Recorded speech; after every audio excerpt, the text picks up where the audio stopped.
Здравствуйте! В эфире программа «Актуальное интервью», в студии Кристина Якупова. С наступлением холодов у врачей ожогового центра работы прибавляется. С обморожениями и ожогами ежегодно обращаются до 800 пациентов. На днях ожоговое отделение Республиканской больницы номер 2 получило статус центра.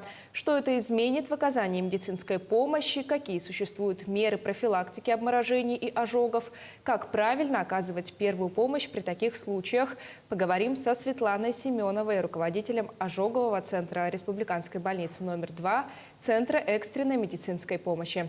Светлана Владимировна, здравствуйте. Здравствуйте.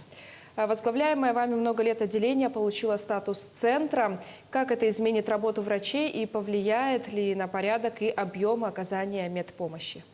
Действительно, для нашего отделения произошло знаковое событие. Мы, наконец, приобрели статус ожогового центра, к которому мы шли очень долгие годы, хотя на самом деле весь объем выполняемой нами работы на сегодняшний день – это, в принципе, та работа, которая выполняется и центрами. Мы оказываем экстренную медицинскую помощь всем пациентам, пострадавшим от термической травмы, от ожогов и от отморожений холодовой травмы, высокотехнологичную медицинскую помощь, оказываем реабилитацию пострадавшим пациентам с рубцами, проводим реконструктивные восстановительно-пластические операции. Также мы оказываем в круглосуточном режиме телемедицинскую помощь всем специалистам всех больниц нашей республики. По сути, мы осуществляем контроль над всеми тяжелыми пациентами, которые на данный момент находятся в всех медицинских организациях нашей республики. Плюс, конечно же, мы участвуем обязательно в обучении специалистов, врачей, среднего медицинского персонала, подготовке их и обучаем их именно работать как с пациентами нашего профиля. А появится ли еще отдельное детское отделение? Да. Многие годы наше отделение оказывало медицинскую помощь как и взрослому, так и детскому населению. Наконец-то с этого года у нас официально будет существовать детское отделение, которое будет оказывать помощь детям. А до этого у нас существовали отдельно выделенные койки в отдельном крыле нашего здания. Насколько в зимнее время растет количество обращений и с чем это связано в первую очередь? Да, вы абсолютно правильно заметили. Количество пациентов с холодовой травмой резко, конечно же, увеличится с наступлением холодов. Получается так, что наше отделение организовано на 50 коек, и в зимнее время, особенно самые сильные холода, мы разворачиваемся почти на 86 коек. Но до 100 человек мы точно можем принять. Они все знают, что нужно делать в момент, когда случилась травма какая-то, что нужно и не нужно делать, в каких случаях без медицинской помощи не обойтись и какие действия предпринять до приезда скорой помощи. Это действительно такой очень важный момент. К сожалению, в последнее время мы наблюдаем, что наши граждане забыли или не интересуются, или как-то, хотя наш коллектив активно выступает, участвует и в радио, и в телевидении, как оказывать правильную первую медицинскую помощь. Но прежде всего это не растеряться. Если это ожог получен кипятком и пламенем, нужно обязательно этот участок обожженный погрузить в холодную воду или под проточную воду минут 15-20. Если есть на теле оплавленные участки одежды, то их надо обязательно убрать. Если поверхность достаточно большая и широкая, обязательно вызвать скорую медицинскую помощь и обратиться в наше отделение. Мы работаем в круглосуточном режиме. Всех пациентов, которым показана госпитализация, мы госпитализируем. Практически мы никому не отказываем. И если травма произошла после обеда, то, конечно же, можно обратиться к нам в отделение напрямую. А какие неправильные действия обычно совершают люди? Ну, во-первых, мажут пораженные участки различными веществами. Всякими природными неправильными веществами. Да? Это может быть там растительное масло, зубная паста, все это совершенно неверно, видимо, взято из каких-то источников интернета, что, к сожалению, не улучшает ситуацию, наоборот, ухудшает. Также нельзя пользоваться никакими натуральными маслами, жирами, например, даже жиром. То есть народные средства? Нет, пока нельзя. Совершенно. Иначе на жирной основе размножаются бактерии, и потом вызывается инфицирование раны и воспаление. Мгм. Мы знаем, что местные ученые активно работают с вашим центром по внедрению новых способов по лечению поврежденной кожи, в частности, фибробласты. Вот каковы успехи? Тут самое главное надо понимать о том, что мы проводили научные исследования. Использовать аутологичные клетки в лечении, в практической медицине, к сожалению, на сегодняшний день законом Российской Федерации запрещается. Их можно использовать только в рамках научных исследований.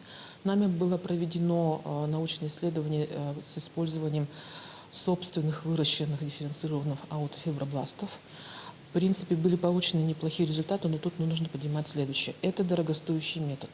Применяется только в крайнем случае, когда идет вопрос о жизни пациента, спасении его, оставлении в живых.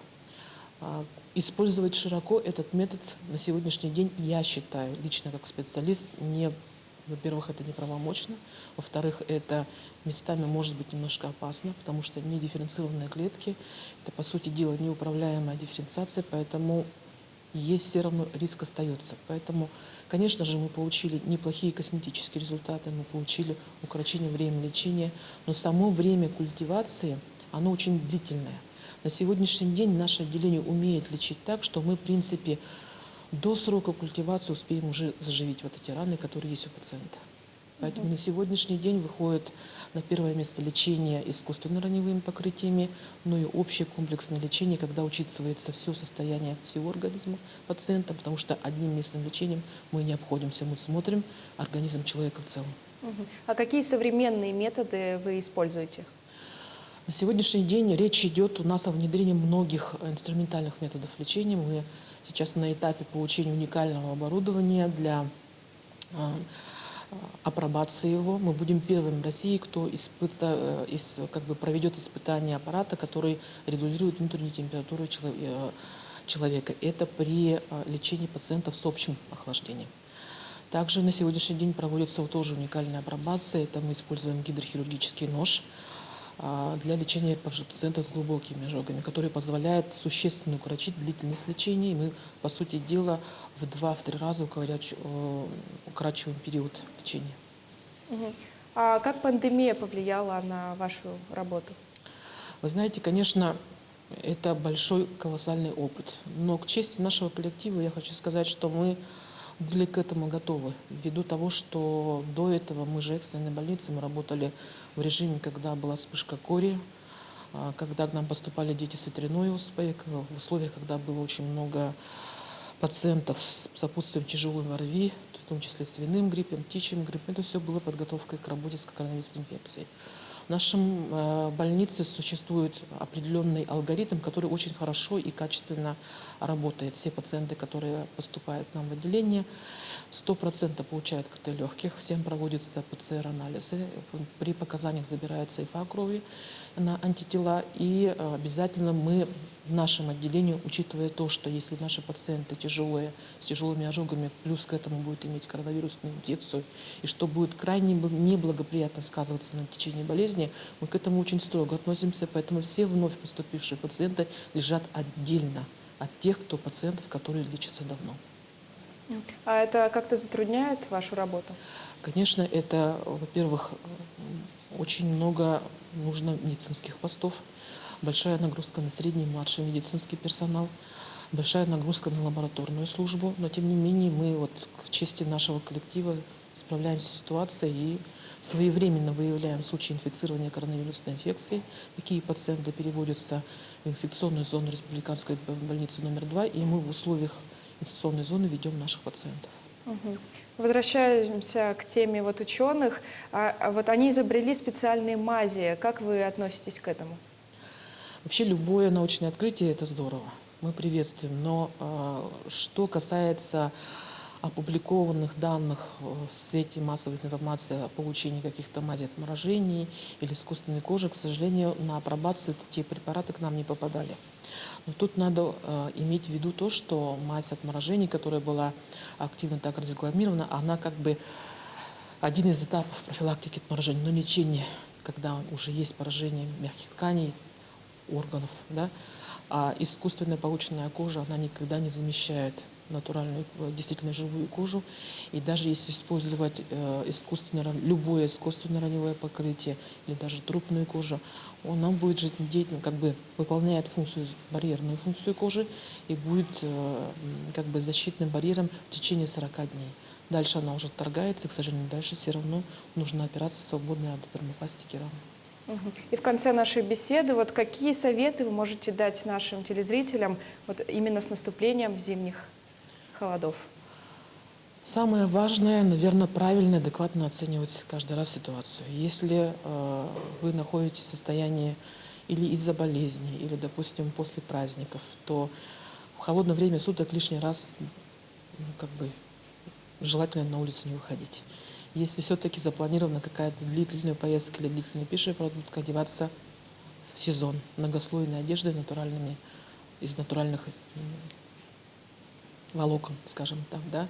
И все-таки, если человек получил отморожение, то если это отморожение достаточно глубокое и как бы человек подозревает, что у него там есть много пузырей, да, есть онемение пальцев, или видит, что кончики пальцев совсем бледные, или ноги совсем холодные, то лучше, конечно, получить специализированную медицинскую помощь либо у нас в отделении, либо в ближайшей медицинской организации. Светлана Владимировна, спасибо за ваши советы, спасибо за беседу. Спасибо вам. О работе ожогового отделения Республиканской больницы номер 2 Центра экстренной медицинской помощи мы поговорили с руководителем Светланой Семеновой. Оставайтесь на нашем телеканале.